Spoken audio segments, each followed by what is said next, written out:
Good afternoon. Today is the 25th of September and we're at a very noisy Barron's Classic Car Auctions here at Marchmont in Southampton. The boatyard opposite is making some boats, that's what you can hear in the background.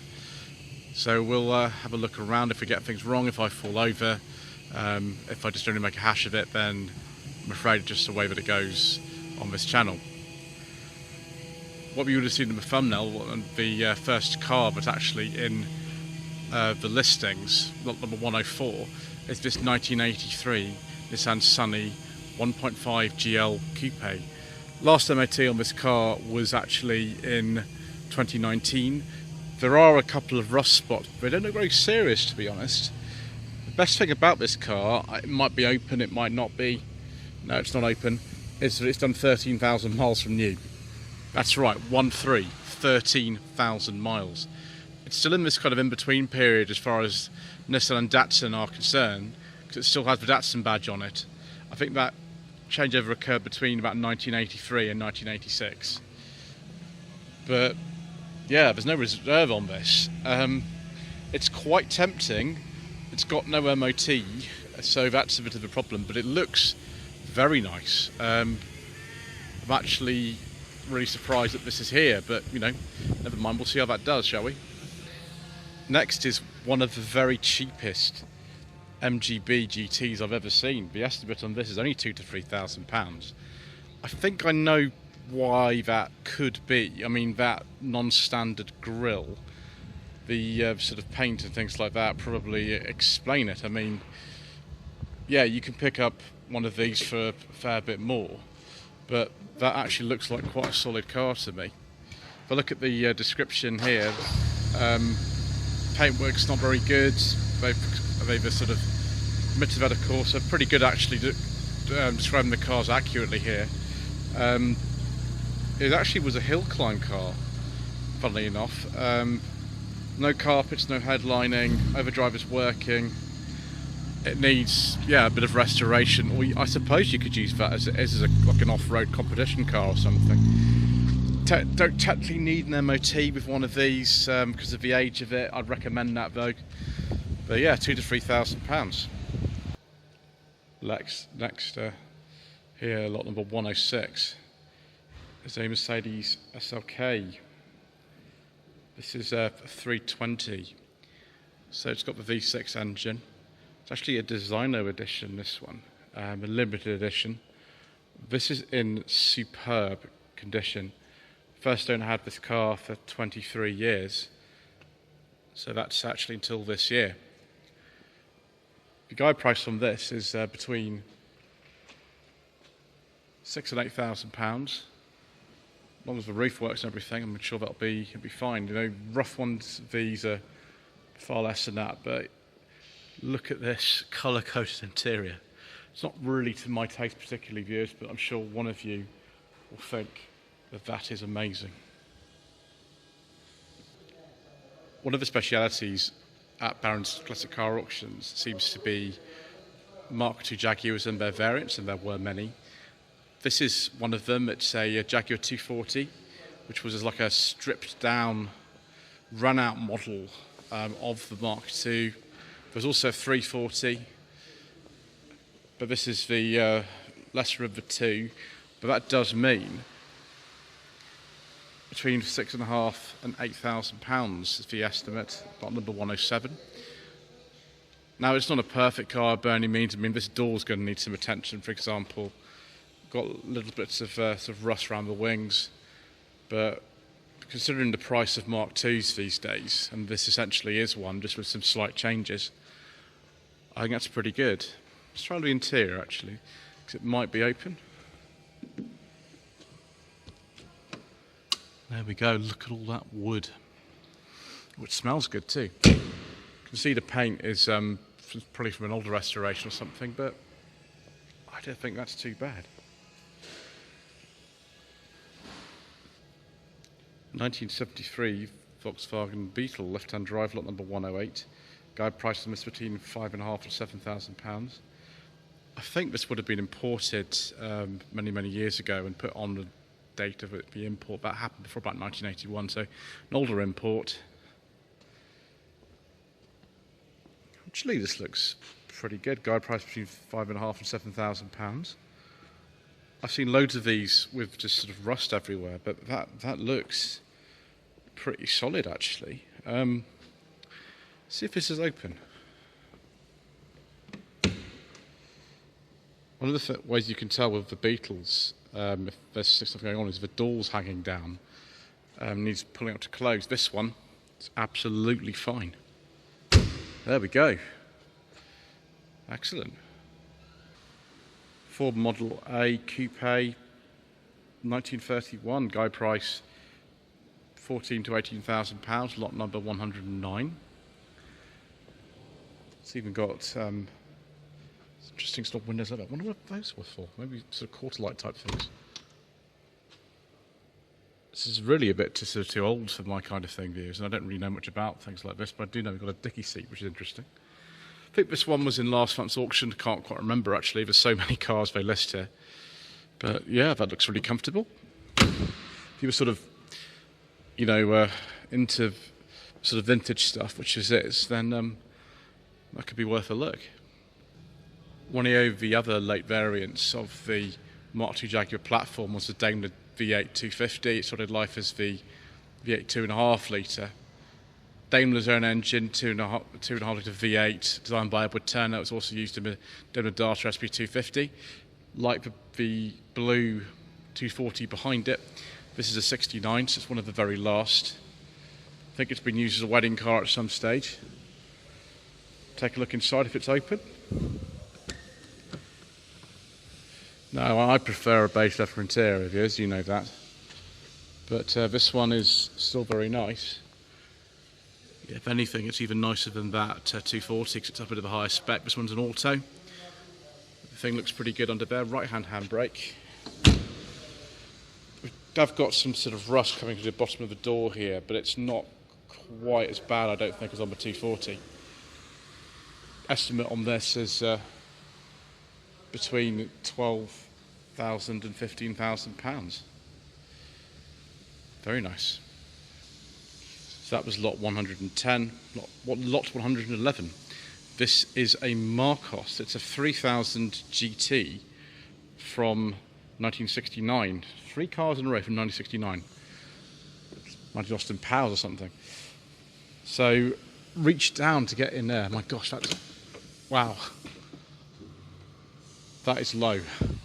Sort of like GT40 low, this. This will have the 3 litre V6 A6 engine in it, which would have been used in the Ford Zodiac at the time. Guide price between £15,000 and £18,000. I think it's a glass fibre body, but apparently it's got a wood chassis, which is either hilarious or scary, depending on your point of view. Don't really know much about these, to be honest. It reminds me of like the Adams Probe 16, seen in a Clockwork Orange, but obviously that's from a different company.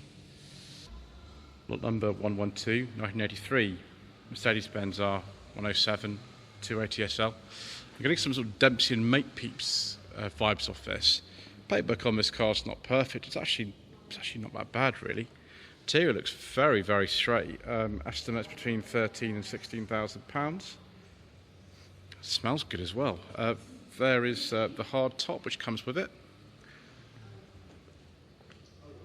It's very 80s with that little aerial there. I presume that's for the mobile phone that would have been installed or something. Pinstripe as well, so it's very, very 1980s. Didn't realise we had a conventional handbrake in them. Forgotten about that. Yeah. You know, you have Dallas sort of thing as well. If they had these in Dallas and Dempsey and Makepeace. Little slice of 1980s life. Lot number 113, 1937 Rolls-Royce Phantom 3. Estimate on this is between £33,000 and £40,000. The coachwork is by A.J. Mulliner. Ooh. And it happens to have a beige leather interior with wood. Quite literally the Rolls-Royce of beige leather interiors. Maybe the back's open. Maybe we can take a look inside here. It's a very solid constructed door, isn't it?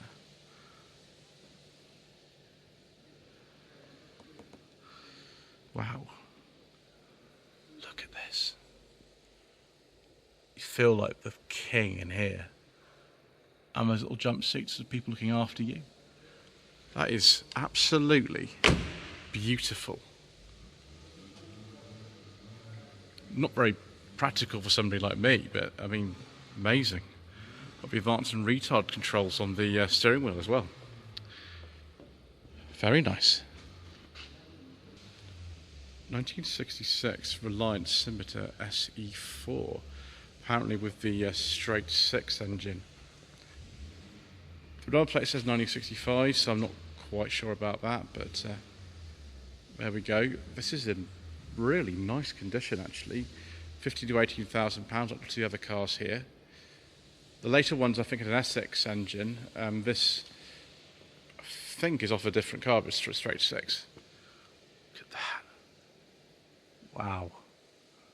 This rear seats are completely hilarious. Look at that. Gosh. You know, Reliant were not really just a manufacturer of the sort of three-wheelers and things. They used to make sort of like hand-built luxury cars like this.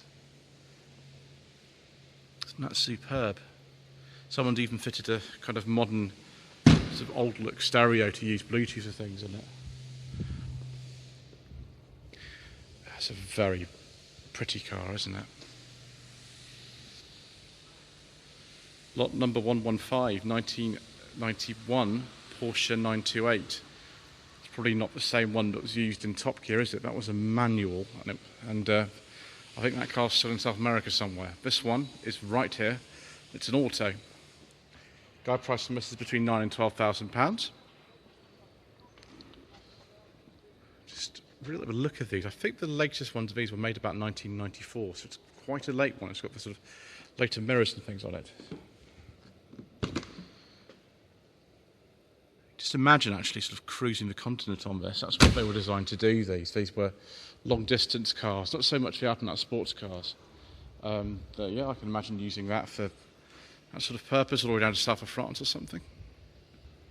1998 Land Rover Defender V8 Anniversary Edition, number 200, as in a number plate. This is estimated between £34,000 and £38,000. That is an almost immaculate Defender. We don't normally talk about them on the channel because most of the time they've got engines that we can't discuss in them. Thank you, Mayor of London. But this one's got a V8, which is good.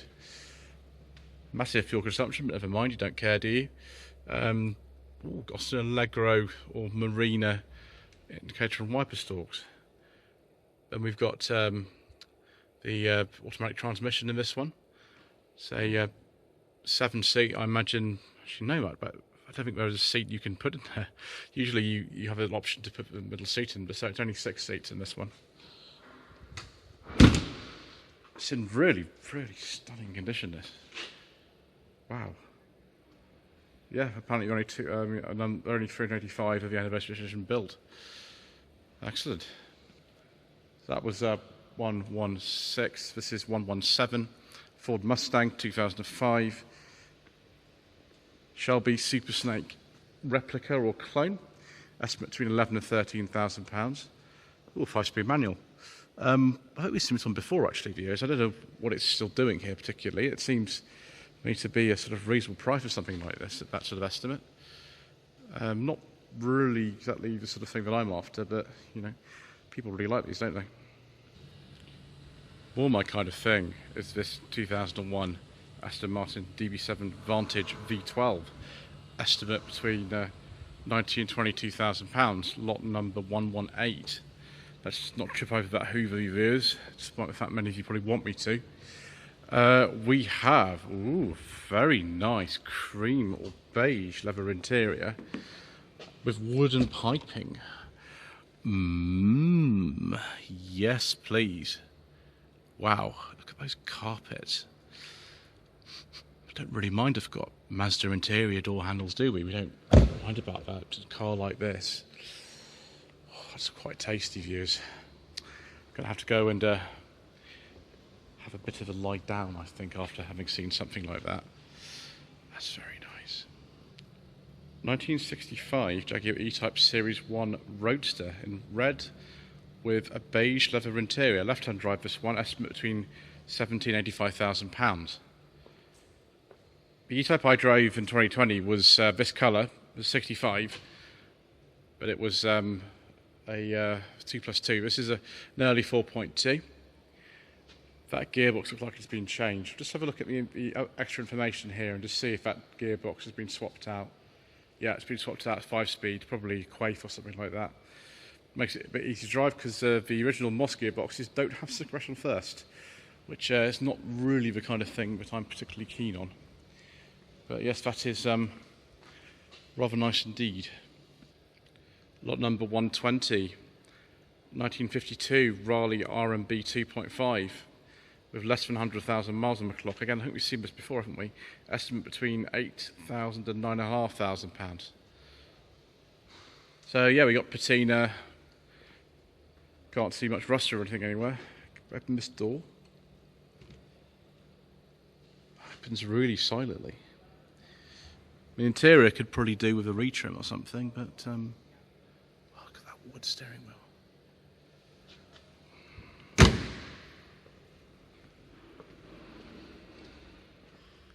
Trafficators. That is just ripe for taking to something like, I don't know, Goodwood Revival, something like that. Excellent. Lot number 121, 1967 Rolls-Royce Phantom 5, ex-presidential limousine from Pakistan, 2 previous owners. Didn't John Lennon decorate one of these back in the day? I mean, it's absolutely enormous. I don't even know how you get this in and out. But I mean, if we see if this door's open. Yes. Look at that. It's biscuit rather than beige leather, really, but look at those footrests. Look at the depth of that carpet. Oh, smell. That's nice. I don't need something like this, but it's interesting. What's the estimate on this? £60,000 to £75,000. I think we saw this last month as well. 1990 Porsche 944 S2 convertible with the original dealer plates pre-1995 from Dick Lovett of Swindon 0793.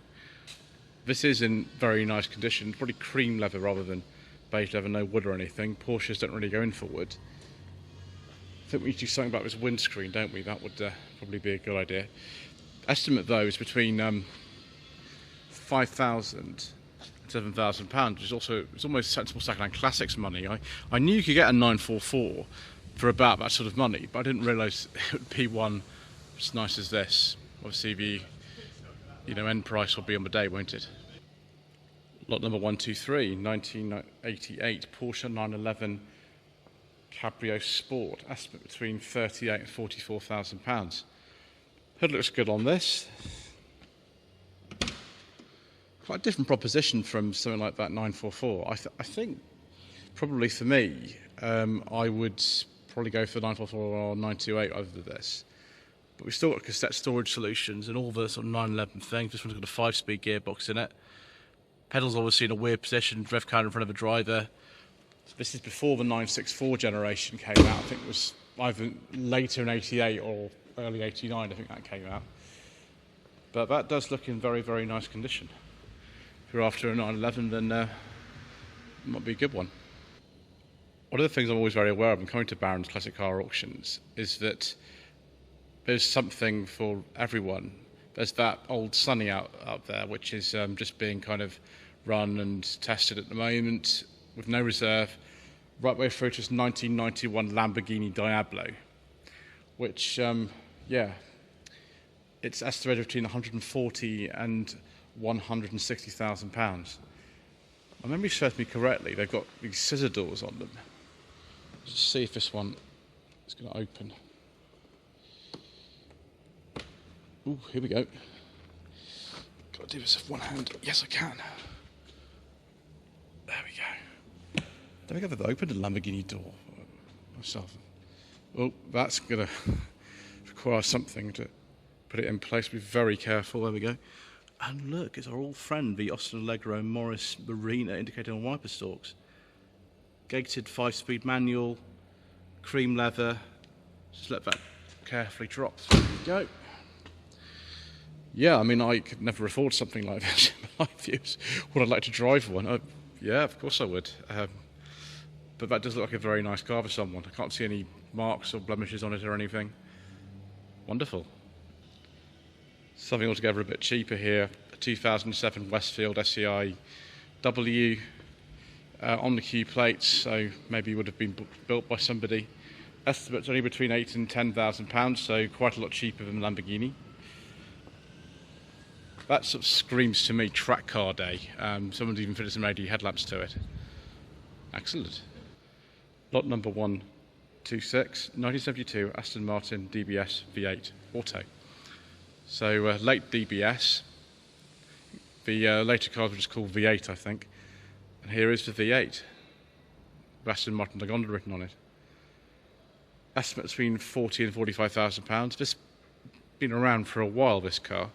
Don't quite know why. If you are a fan of the Persuaders and you want to be Roger Moore, then this is for you.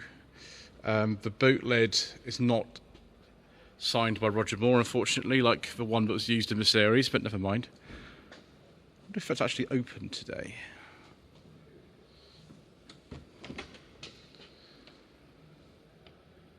Yeah, it is. The door's a bit stiff, but look at all those gauges. Oh, smell that leather. Wow.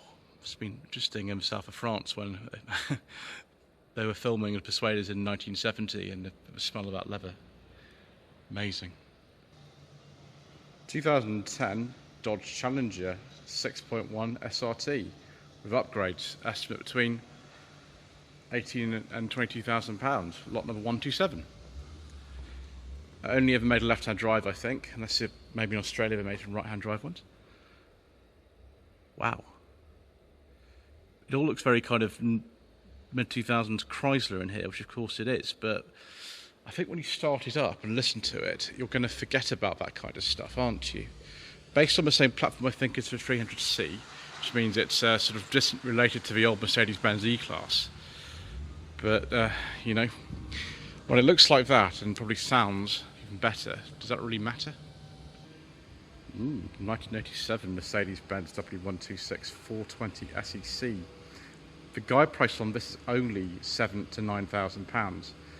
Diamond blue metallic, and strangely enough, it seems to have one advantage over many other cars in this room.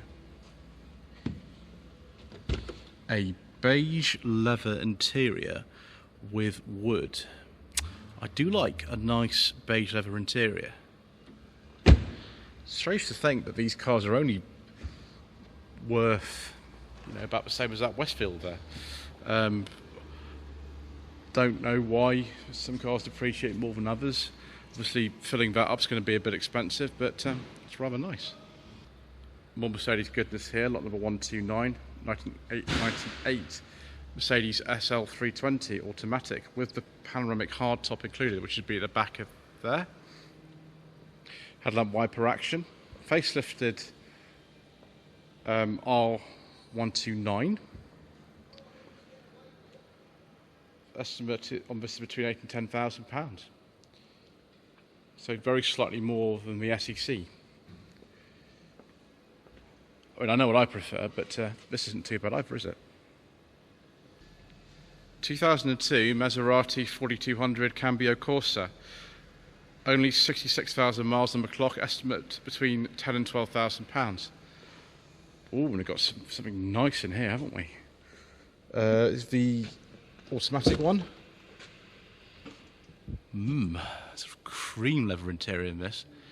No wood, unfortunately, but that'll do. Is that the same gearbox they would have been using in sort of like a Ferrari 360 at the time or something? There we go. Cambio Corsa. Ooh, windows working properly. That's good. I like the colour, the interior and exterior colour. This is great. It's got sort of simpler rear lights, unlike the 3200 was the other one they made earlier.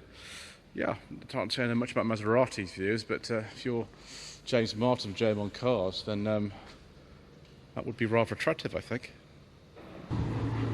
Lot number 131. 2002 R50 Mini Cooper, estimate between £2,500 and £3,000. It's interesting how, you know, the prices of these seem to be sort of increasing. Like, you can pick a sort of rough one of these up for under £1,000, of course, but this isn't a rough one. It's got the charcoal half leather interior, which is nice. Yeah, I mean, they're quite good fun to drive these. I've driven a normal R50 and the R53 Cooper S as well. 1994 TVR Chimera 400, subject to significant renovation work over 3 years. So guide price between £7,500 and £9,000. Cream leather interior, wood, TVR eccentricity, of course, and Ford Fiesta Mark III rear lights. I think this is the one where you press down on that. The Cerbera was the one with the button on the bottom of the wing mirror. Yeah, it's very tasty. I think we're going to have to go outside views before I start looking up too much information about that car. Goodness gracious me, 1994 Subaru MV Brat 284 pickup. And it's right-hand drive as well.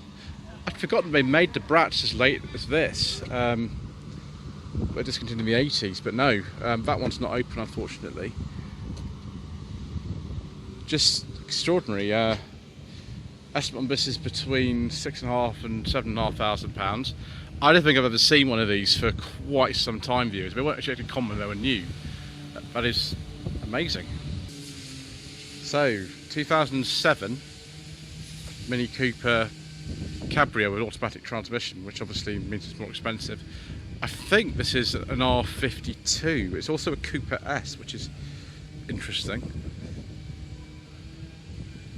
Laser blue metallic, £5,000 to £6,000. Obviously, automatic gearbox will put the price up. I think this is one of the last ones before the R56 came in, which means it's, I think, still got the Tritec engine in it, which I think is a bit more reliable than the Turbo Prince engine. But yeah, that's pretty nice. Lot number 135, 2003 Jaguar XK8. Not so sure about this front grille and bumper treatment there, viewers, but there we go. Appropriate age-related personal plate. And lots of nice cream leather, beige leather steering wheel, and lots of wood. That's between £6,000 and £7,000. This is sort of sensible money for one in this sort of condition. Not an XKR or anything like that, but the XK8 would be fine for me. Prefer the coupe myself, but that is, well, most agreeable, isn't it? So I think I prefer even more, though, is this 1983 Daimler Sovereign 4.2, based on the Series 3 Jaguar XJ. The estimate of this is only £5,000 to £7,000, and someone, although the Daimler was the most luxurious variant of these, specified a cloth interior when they bought it in 1983, which is unusual, but it does mean that this car is only estimated at between £5,000 and £7,000.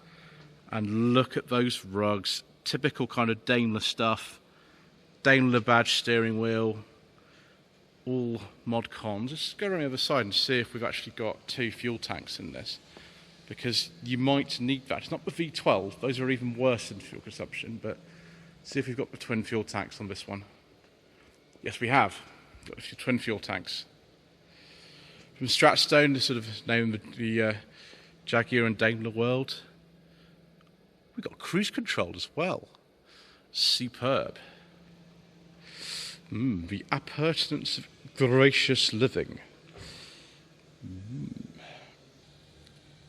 Lot number 138, BMW Z4, 2004. That's a 2.5 SE Auto with an interesting grille. Guide price between £4,000 and £6,000, so my gosh, sensible second-hand classics money. Very sort of typical BMW interior of the time. The Z3s, I think, are a bit cheaper than these. But if people keep these in this sort of condition, then I think prices will probably rise of these, won't they? So, alternative here, 2004 BMW 645 Ci automatic, 120,000 miles. You either like the sort of bangle styling or you don't. This one's had sort of blacked out badges and headlamp covers fitted, so not quite my sort of taste, but you know, might be yours. Now this is more like it, viewers. That one's estimated between £3,500 and £4,000. This one, £1,500 to £2,000. 2000 BMW 728i for almost no budget reviews money. Yes, please. I think it's locked, but look at that, viewers. A beige leather interior with wood and an old Nokia car phone. Very, very tasty indeed. Yeah, why on earth is this so cheap? I mean, a lot of things could go wrong, but the later generation of 7 Series was even worse in that respect. That's tempting, isn't it, viewers? Lot 140, 2004, Mercedes ML 350 automatic. No reserve, 7 seats. I mean, if I was Matt from High Peak Autos, I'd be bidding on that immediately. I'd also probably be bidding on this, but we can't talk about that because we don't talk about dealers on this channel, viewers. We'll have to go on to this 2003 Porsche Cayenne 4.5 Turbo. This is estimated between £4,500 and £5,500. I wouldn't say this is the sort of thing that I like, but they did save the Porsche brand by making some money for them. So, you know, it's deserved its place in history. But yeah, there we go. Lot number 141, 2000 Saab 93 SE turbo convertible. This is the high output turbo, or HOT. Estimate between £2,500 and £3,500. Yep, automatic. I drove a very similar one of these on No Budget Reviews actually last year, and quite impressed with it really. I prefer the normal hatchback one of these because it's actually a bit easier to you know, get in and out the back, but that's very, very good. It looks in nice condition, that. Next to it, lot number 145, 2003 Mini Cooper S R53, upgraded over the years, yes, with aftermarket wheels and other things that I wouldn't personally put on my car, but there we go. They are a lot of fun, these. Not the easiest one to sort of work on, kiss my S. A bit cramped to the engine bay, but there we go. Estimate between £2,000 and £3,000. I mean, I think the Saab's probably better than that money myself, but some of you will like these. Last one we look at, number 144, we're doing them slightly out of sequence. 73 Mercedes-Benz 450 SL, 4 previous owners, for light restoration with a new MOT. So it can't be that bad. I mean, like, those are going to need some attention, aren't they? Things like that. Guide price between £9,000 and £12,000, so whatever's going on can't be that bad. Much earlier looking dash from the other one, the 83. I mean, I definitely prefer the 83, but this does have a larger engine, so, you know, this might be more your cup of tea. I don't know, lots of choice this month at Barron's Classic Car Auctions. So thank you ever so much once again for watching. Please don't forget to subscribe to the channel, like this video below, and we shall see you again very soon for more incorrect information.